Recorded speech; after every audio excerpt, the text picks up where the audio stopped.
Alors, en ce qui concerne une aide à la correction pour cette étude de ratio, donc je vous demandais à partir du dossier du logement 6 de La Méniane, vous avez effectué l'émétré et le chiffrage des lots du pavillon, donc vous calculez la surface hors œuvre brute. La surface hors œuvre brute, j'ai tout simplement utilisé ce que j'avais comme appui technique, hein, et j'ai utilisé par ailleurs ce que j'avais moi sur AutoCAD, donc le plan AutoCAD. Et avec les deux, j'ai trouvé ce que moi j'ai trouvé. Après, vous n'êtes pas obligé de trouver tout à fait comme moi. On est bien d'accord. Ce qui compte, c'est que vous puissiez l'expliquer.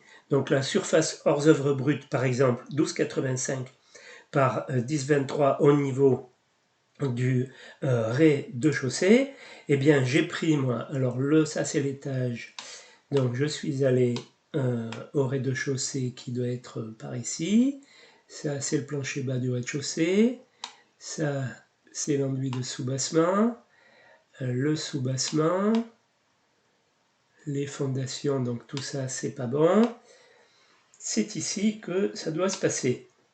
Voilà, donc ça visiblement c'est le plancher haut du rez-de-chaussée. Moi ce qui m'intéresse c'est, voilà, le rez-de-chaussée. Heureusement qu'il n'y a pas 50 plans.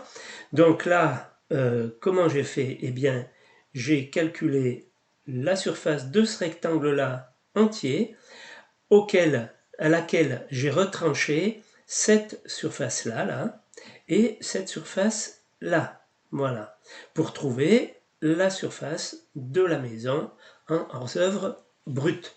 Par exemple, voilà comment j'ai fait. Alors, là, moi, j'ai 12,85 pour le rez-de-chaussée, et il se trouve que pour l'étage, j'ai 12,87. Donc moi, je me suis fié à ce que j'avais sur le plan. Après, si vous avez, vous, par exemple, marqué 12,87 pour le rez-de-chaussée, 12,85, enfin 12,85 pour le rez-de-chaussée, 12,85 pour l'étage, pas de souci. Vous avez été logique. Moi, j'ai suivi ce que me dit le plan.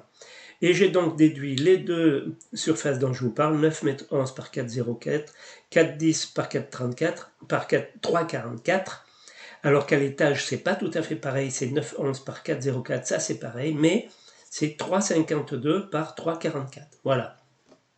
Moins après 2,05 fois 0,90 et 1,64 par 0,97, c'est la trémie.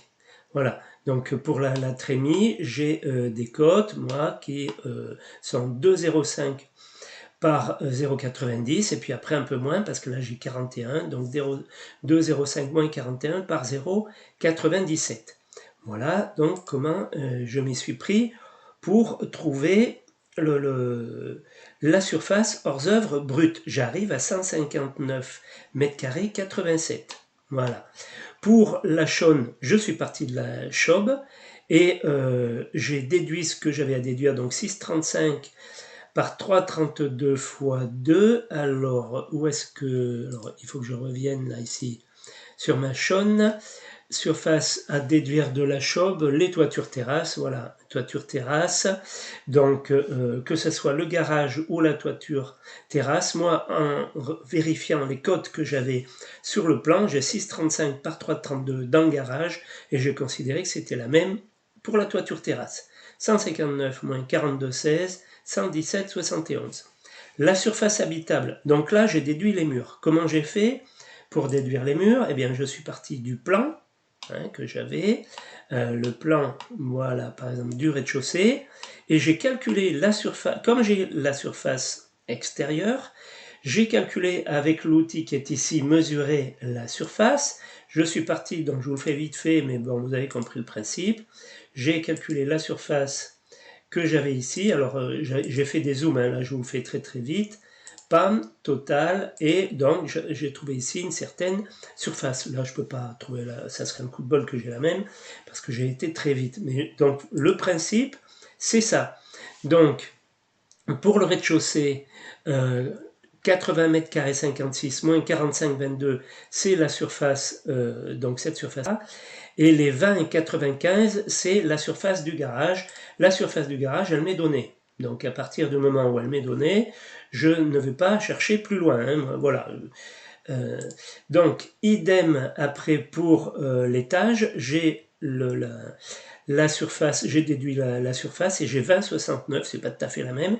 C'est la surface que moi j'ai trouvée parce que à l'étage, elle ne m'est pas donnée, la surface de la toiture terrasse. Donc ce que j'ai calculé la surface donc que j'avais ici. Alors si ça veut bien fonctionner, enfin vous m'avez compris, c'est le rectangle qui est ici. Voilà, qui est là et qui est quelque part par là, poum, j'ai fait le total et si tout va bien, j'ai 20,69 ici.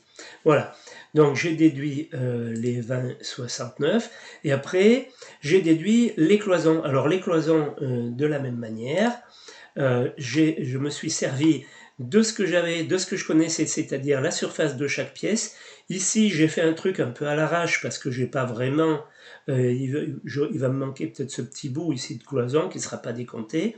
Moi, j'ai fait comme ça, j'ai calculé la surface ici, la surface là, je l'ai déduite de ma surface générale. J'ai ajouté donc, toutes ces surfaces-là, et normalement, il devait me rester la surface des cloisons. Pour cela, vous pouvez aussi, avec AutoCAD, faire la surface de chaque cloison. Hein, ça, AutoCAD sait faire. Donc, vous allez faire la surface intérieure de chaque cloison. Vous l'aurez après à chaque fois. Hein, voilà. Donc là, je suis allé très très vite. Mais bon, vous avez compris le principe. Vous pouvez aussi faire comme ça. Vous êtes sûr que ça sera juste. Voilà. Donc après, je sais plus ce qu'il y avait à mesurer, à enlever pour la chab. J'ai enlevé tout ce qu'on m'a dit de déduire ici. Les surfaces de plancher inférieures à 1,80 m, il n'y en avait pas. Les épaisseurs des murs et des cloisons, c'est ce que j'ai fait. Les embrasures, il n'y en avait pas. Les vides et les trémies d'escalier, bien sûr. Les marches, les escaliers, les rampes d'accès, bon, ben là, du coup, moi, j'ai enlevé cette surface-là et cette surface-là, hein, puisque j'ai jamais compté la surface de plancher dans la chaube. Les gaines et conduits, ça, j'ai rien enlevé pour ça. Donc si vous avez enlevé quelque chose, c'est pas faux. Hein, voilà. Toutes les surfaces de com non aménageables, on s'en fout. Les surfaces en sous-sol, on s'en fout. Les garages ainsi que les remises, ça oui. Hein, je l'ai enlevé avec la toiture terrasse, tout ça. Les vérandas chauffées et celles qui sont non chauffées. Voilà.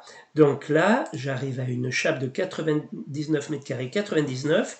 La surface de plancher, c'est à peu près la même, sauf qu'on ne déduit pas les cloisons. Les cloisons, ça représente 1,08 m au rez-de-chaussée, 1,81 m à l'étage. Si vous le faites rigoureusement, à mon avis, vous allez trouver un peu plus que moi, parce que pour l'escalier, je ne me suis pas embarrassé. Hein, donc il se peut que vous trouviez un peu plus à déduire. Donc là, vous aurez un peu moins, et là, un peu moins aussi. Voilà, moi, ce que j'ai trouvé. Hein, c'est une aide à la correction, il y a plusieurs façons de faire. C'est des surfaces que je peux expliquer. Hein, je peux expliquer d'où ça sort. Voilà. Et c'est les surfaces qui vont me servir après pour mes ratios.